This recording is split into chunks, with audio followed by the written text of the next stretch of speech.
Okay, another movie corner. This one apparently is not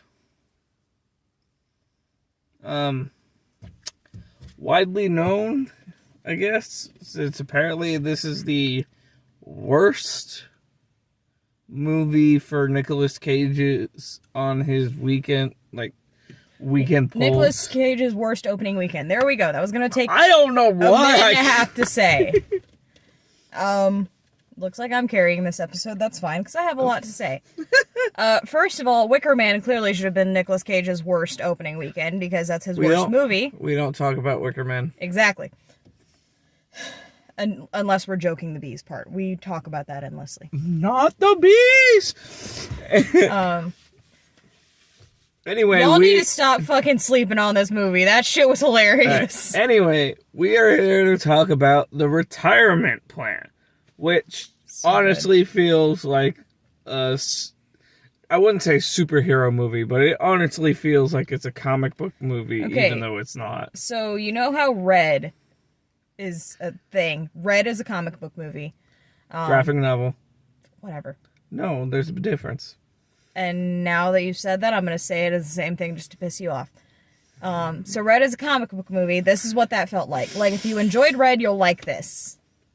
Like, just straight out the gate. If you liked Red and Red 2, go see The Retirement Plan. It's the same feeling.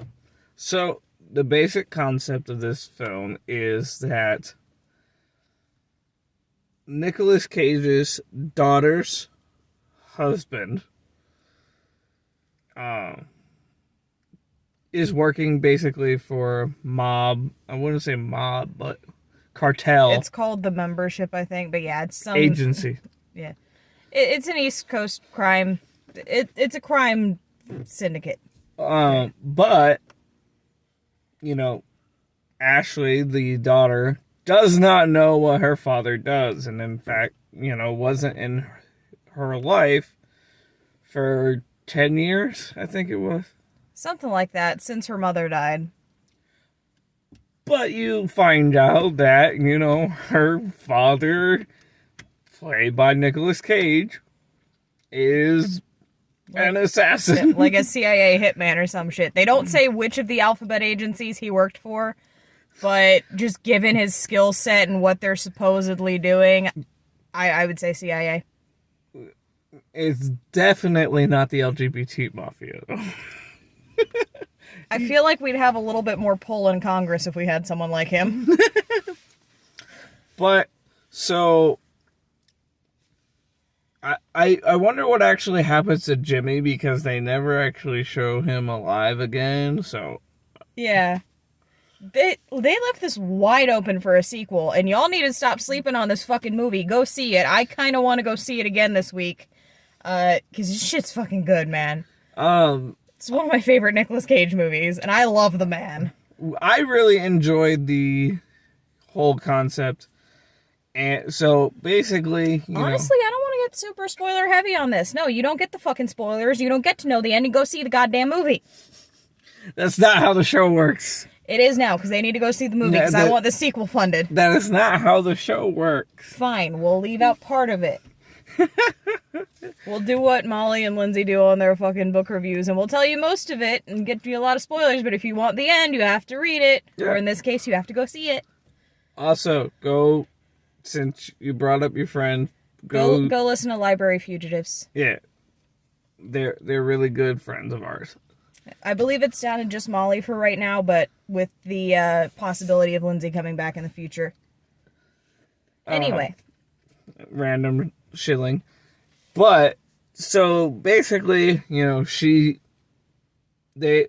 are after this hard drive. They never actually say what is on the hard drive. Yeah, that's not us fucking with you. We don't know what the fuck's on the damn hard drive. Like, it never says. They talk about that it's gonna blow things away. Not literally, but it makes it sound like it's some dirt on somebody. And someone at the end, you don't get to know who, go watch it, talks about using it for leverage for something. And they never show what it actually is. But the movie starts with Jimmy trying to get the hard drive away. It goes south when the guy he was working with gets shot, and basically they're had, so he needs to get the fuck out of Dodge. He ends up getting caught, but he has already sent his wife, Ashley, and their daughter, Sarah, away with the hard drive. And she sneaks the hard drive in Sarah's backpack in order to, do everything. Hide it. She tried to get them both on the same flight to the Cayman Islands, but there was only one ticket, so Sarah went first, and then Ashley ends up getting captured, and then inciting incident.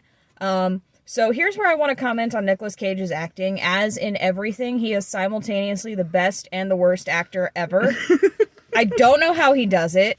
He always just pulls out what feels like the worst acting when it's fucking hilarious to do so. And then when it actually matters, he's like good. So I don't know how he does what he does. I just know the man's a national treasure. All right. So the character is Donnie. He's not the head honcho, but he's the one that got the hard drive stolen from. Starts sending men. What the fuck do you mean there, Dad? So at first he just sends two. One played by Hellboy himself, Ron Perlman. Love him. He was great. I'm a little sad. And about don't what get happens. that part out. Yeah. I love Bobo. But yeah, he plays his name is Bobo. And I need Bobo to have a fucking Harry moment from Kingsman. My problem with Bobo is it's the same name as the fucking character from from fucking Double Dragon. Well, you're a nerd. Then again, given the comment I made about Ron Perlman in the theater, I don't think I have much room to talk. That is not something I'm going to repeat on this camera. I know. But, so, he's the big, burly tip. Give me my hand back. No, it's mine now. Hey. Basically, he ends up befriending the kid because he's the one that, ends up babysitting more or less. And, he's brilliant bringing in Othello for parallels. She calls him Iago. Othello's kind of shitty backstabbing advisor and all that. So, basically, once Bobo and the character only known as General show up, at this point, the main characters don't really know what's going on yet. And Ashley has no idea about her father's past at all. Yeah. Fucking kills me with a dumbbell. Yeah, that's the first kill of the movie. He smashes someone in the face with a dumbbell, and it's after the funniest fucking scene. It had me doubled over. You didn't understand what the fuck he was saying because he was just gibbering nonsense in French. He's trying to... First of all, he's pulled the, I'm old, I have a bad back, after 60, the warranty's gone and all that shit. Sits what down was he saying on the in weight French? set. Champagne for you. Champagne with me. I am the captain. Champagne. He was just gibbering about champagne. And then he just fucking beans the guy in the face with the dumbbell. And then Ron Perlman, he just beat him to death with a... Wait, what's the word? It's fucking... Oh my god, I love it so much. And it's funny. He calls, what do you mean killed him with a dumbbell? And he smacked him in the head with it. So, then they send another group and he kills all three of them. He kills a guy with a fucking pool flare at or not a pool flare, an emergency flare at some point. I was talking about the hotel deaths. Just yanks the guy in the door, slams it in their face, and the other dude just standing there what's going on? Stomps his neck in. And then thinks to look to his daughter and goes, that was one of the bad guys, right? I fucking hope so, dude. He's dead now, either way. The kill over the banister with the rope. Crack. Neck crack. You just hear poor tourists screaming in the background. They're in the Cayman Islands. There's a bunch of fucking rich white tourists. Neck snaps. How did he kill the third one? Oh, he did a throat stab thing. He basically did. Don't fucking bring it. Don't. You act like I could actually do it. He did like, and then the guy went. He did like it was fucking just... Vulcan neck pinch. Yeah. Some fucking goddamn pressure point bullshit. And it was funny too, because he's sitting here dying and Kate just mocks him.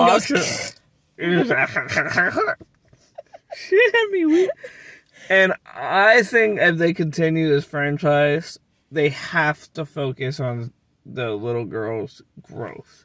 Because you can see her coming up with ways to kill people throughout the movie. You see her brain turning. She doesn't actually get a kill in this one. I'll spoil that for you. She does get a funny ass stabbing. Stab Donnie in the fucking back with some random, I don't know what it was, some tool of some kind. It looked like a screwdriver.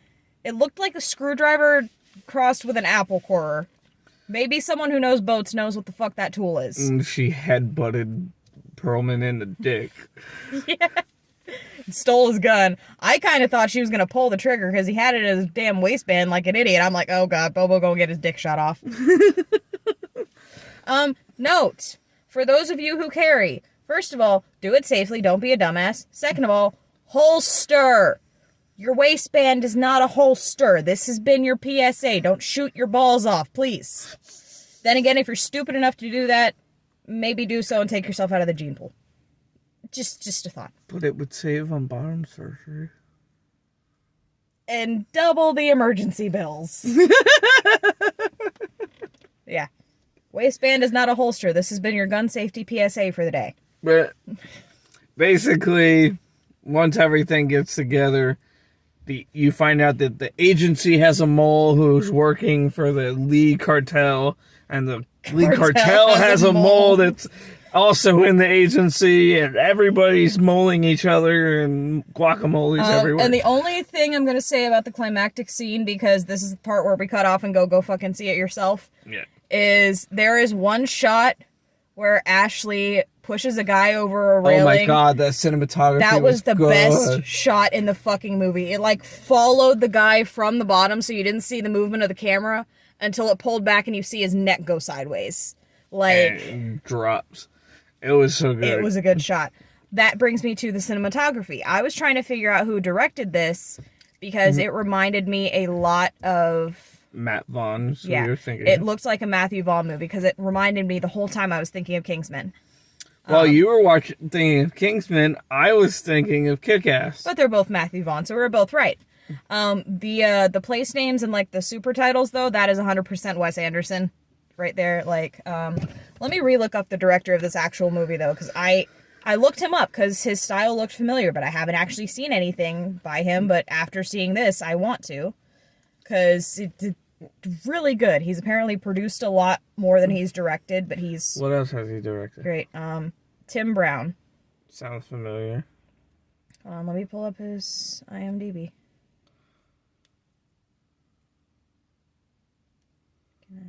I don't... Fine, I'll go the hard way and go search. Say what you want to say while I pull up his page.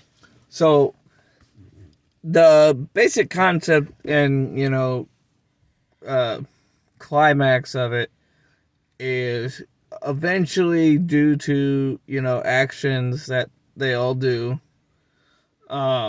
He has to basically do a break-in and saving at the end of the movie.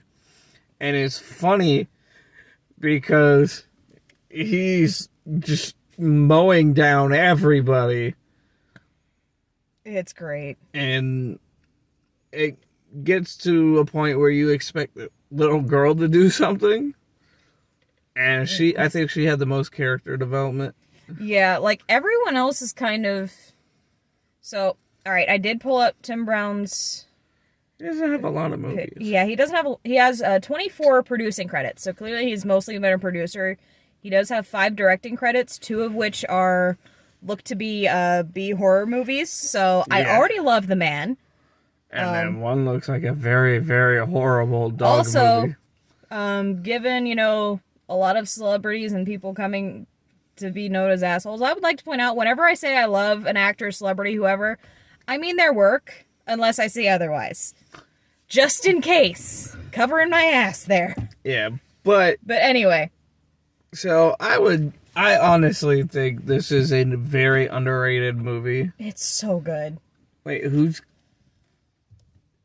it looks like he produced a superhero movie. Yeah, Defender. Never seen it, never heard of it. Well, there's why she knew him. That's why Tim Brown's been up my... Like, why... Like, please don't finish that sentence. But yeah, I don't know anything you might about like Vince Defender. personally. It's a autistic guy. Okay, well, I'm in. He's extremely low intelligent and autistic, and he becomes... In search of his archenemy, Captain Industry. That's it. This sounds like communist propaganda, and I am so... Woody Harrelson, fuck yes! Woody Harrelson, Kat Dennings, Sandra Oh, how have I not seen this? I don't know, but it's funny. Okay, well, we've got the next episode of Movie Corner, because I demand to do this. I haven't even reviewed it for Hero yet. Too bad, I called it for Movie Corner. Anyway, please go see The Retirement Plan. It's super fucking fun. Yeah. If you like... like thrillers and if you like action movies and you like Nicolas Cage being a ham, if you like Nicolas Cage, you're going to enjoy this. Yeah, that's honestly. If you don't like Nicolas Cage but you did like Red, you'll probably still like it. Yeah. It also, I haven't seen The Expendables, but The Expendables reminds me a hell of a lot of Red, so I'm gonna go ahead and venture out on a limb, say if you like The Expendables, you'll probably like this. The trailers I've seen for Expendables 3, the humor seems, for whichever one, the humor at least seems similar to Red, so I'm going to go ahead and say there's going to be some overlap in the tastes there. I guess. Also, if you haven't seen Red, what are you doing with your life? Please go watch it. I didn't watch it till I reviewed it, which was in my first season of the show, which we're now... You watched it before me. I didn't watch it until Molly made me, and then... Who did she lure me in with? She lured me in with something. I watched it because my friend Justin borrowed it, let me borrow it, and then I realized it was... She might have lured me in with Helen Mirren. Probably. But, we're getting off track. Yeah. Go see the movie. Thank you for watching.